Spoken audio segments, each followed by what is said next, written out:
অবিশ্বাস্য, হাস্যকর, অদ্ভুত। এভাবেও নো বল করা সম্ভব? ক্রিজের দাগ থেকে স্টেপ কিনা প্রায় 2 ফুট দূরে বিস্ময়কর এমন কাণ্ডই ঘটিয়েছেন সংযুক্ত আরব আমিরাতের বোলার হযরত বিলাল।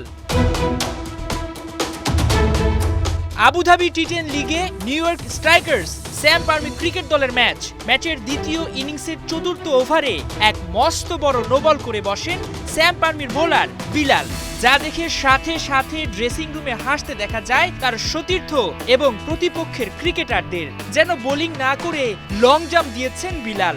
আর এই নিয়ে সোশ্যাল মিডিয়ায় চলছে ব্যাপক আলোচনা সমালোচনা। বিলালের সেই নো বলের ফুটেজ বিশ্লেষণ করে দেখা যায় ক্রিজের দাগ থেকে প্রায় 2 ফুটের মতো দূরে তার স্টেপ পড়েছে। আর এত বড় ওভার স্টেপিং হওয়াটা নিয়ে অনেকের মাঝে দানা বেঁধেছে সন্দেহ। বিলালের নামের পাশে ম্যাচ গড়পড়তা করার মতো শব্দ যুক্ত করছেন কেউ। তবে এরকম বিতর্কিত নো বল নিয়ে অফিসিয়ালি কোনো বক্তব্য পাওয়া যায়নি।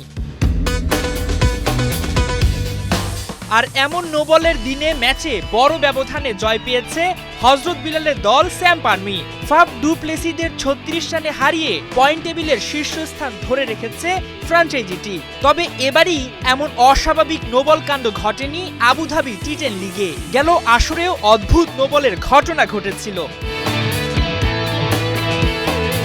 মাহমুদুল হাসান সজীব, ৭১।